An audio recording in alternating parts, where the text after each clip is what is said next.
that my team and I will leave them hopeful, changed, organized, and free to be more fully themselves. Because that is my purpose in this world, and it always has been. A soulful approach to organizing. As far back as I can remember, I've always been a natural streamliner. In elementary school, I convinced one teacher that I should stay back from recess until all the desks were better organized for classroom flow. Looking back, I laugh about what the teacher must have thought about this 9-year-old talking about maximizing space to its fullest potential.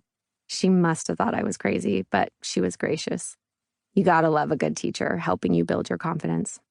In middle school, a Saturday night slumber party at a friend's house turned into an organizing fest, with me going deep in my friend's closet, creating keep, toss, and donate piles on the floor.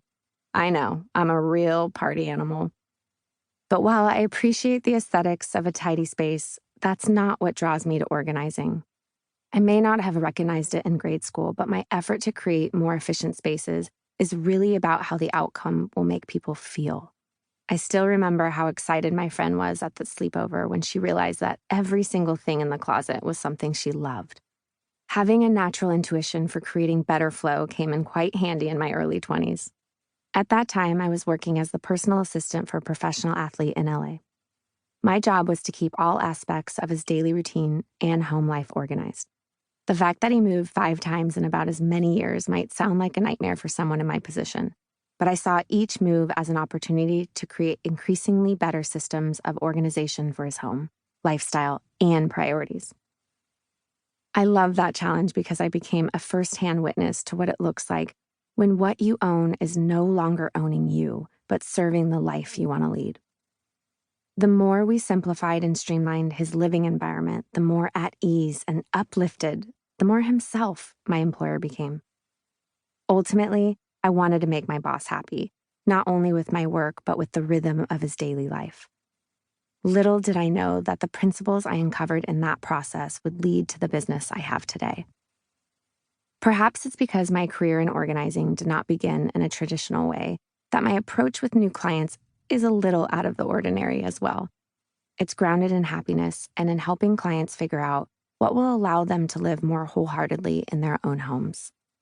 When new clients approach life in general, often they have already tried some kind of organizing method themselves or even hired a professional to help overhaul their homes, but it didn't stick. They couldn't maintain the order and they feel discouraged because of it. Why couldn't they sustain an organized home? Because holistic change requires a holistic approach.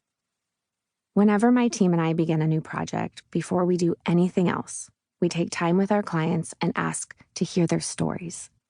We've listened to account after account of how things just keep piling up, and then life in general, get the company name now, becomes overwhelming. And while it always seemed natural to me to seek a fuller picture of someone's life and goals, and what makes them tick before we jump into the work needed in their home, most of my new clients are surprised at our efforts to get a deeper understanding of their personal stories. It's not uncommon for me to hear, "No one's ever asked me that before."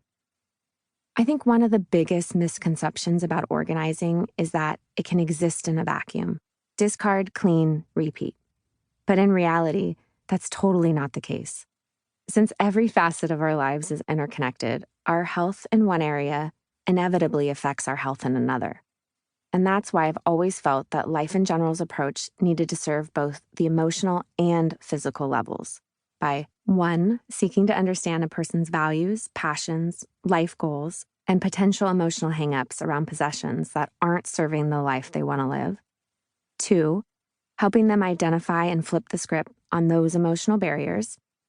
And 3, creating real systems of organization within every space of the home, whereby every item is contained and has a specific and correct home that can be maintained. What we've found along the way is that this effort to encompass more of the whole person or whole household in our approach to organizing is what sets up lasting change. When we ask our clients what their goals are for their homes, we lean in close to catch the answer behind the answer. Because while it's our bread and butter and an awfully helpful agent of change, achieving an orderly home with a space for everything isn't actually the ultimate goal. It's simply setting the stage for that goal. I know, it seems counter.